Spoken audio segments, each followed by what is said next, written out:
السلام علیکم ورحمۃ اللہ وبرکاتہ۔ امید آپ سب ایمان اور صحت کی بہترین حالتوں میں ہوں گے انشاءاللہ۔ نحمدہ ونصلی علی رسولہ الکریم، اما بعد، فاعوذ باللہ من الشیطان الرجیم، بسم اللہ الرحمن الرحیم۔ رب اشرح لی صدری ویسر لی امری واحلل عقدۃ من لسانی یفقہوا قولی۔ آج ہم سورۃ آل عمران کی آیت نمبر 152 کی تفسیر دیکھیں گے انشاءاللہ۔ وَلَقَدْ صَدَقَكُمُ اللَّهُ وَعْدَهُ إِذْ تَحُسُّونَهُم بِإِذْنِهِ حَتَّىٰ إِذَا فَشِلْتُمْ وَتَنَازَعْتُمْ فِي الْأَمْرِ وَعَصَيْتُم مِّن بَعْدِ مَا أَرَاكُم مَّا تُحِبُّونَ مِنكُم مَّن يُرِيدُ الدُّنْيَا وَمِنكُم مَّن يُرِيدُ الْآخِرَةَ ثُمَّ صَرَفَكُمْ عَنْهُمْ لِيَبْتَلِيَكُمْ وَلَقَدْ عَفَا عَنكُمْ وَاللَّهُ ذُو فَضْلٍ عَلَى الْمُؤْمِنِينَ۔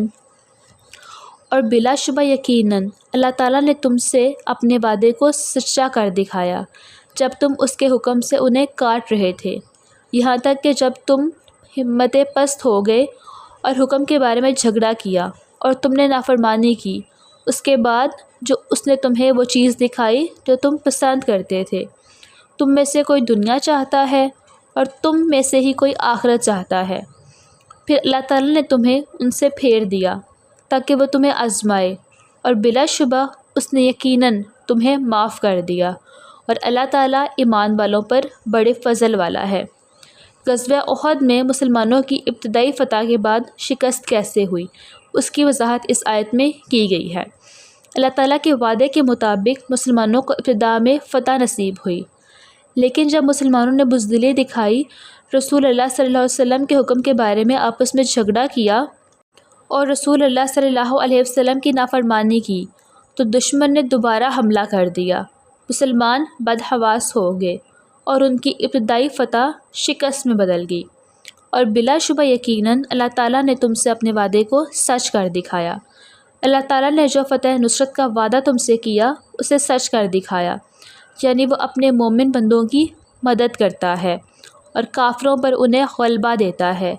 اس لیے ابتدا میں اللہ تعالیٰ کے حکم سے ہی تم ان کو قتل کر رہے تھے، جب تم ان کے حکم سے انہیں کاٹ رہے تھے، ان کو قتل کر کے جڑ پیڑ سے اکھاڑتے ہوئے، یہاں تک کہ تم پست ہمت ہو گئے۔ فشل سے مراد بزدلی ہے، اور حکم کے بارے میں جھگڑا کیا اور تم نے نافرمانی کی۔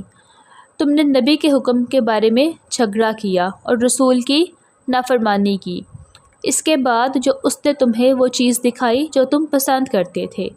مسلمانوں کی پسند سے مراد وہ فتح ہے جو مسلمانوں کو حاصل ہوئی تھی۔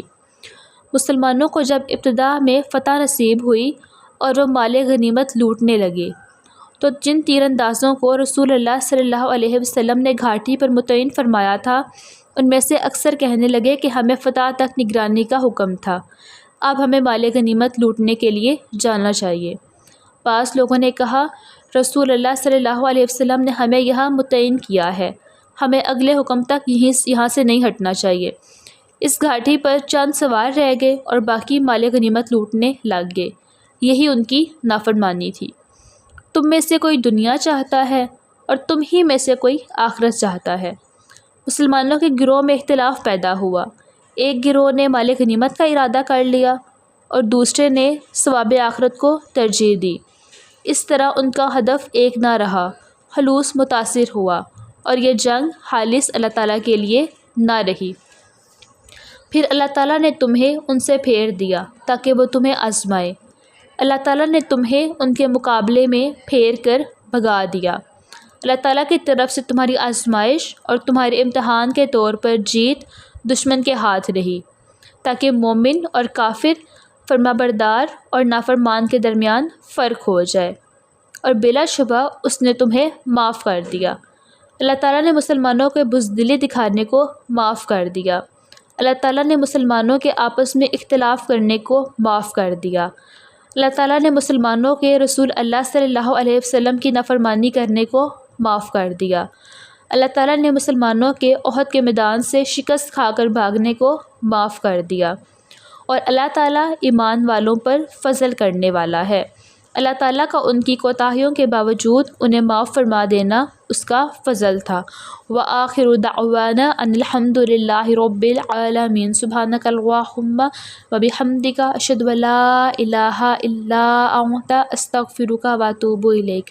السلام علیکم ورحمۃ اللہ وبرکاتہ۔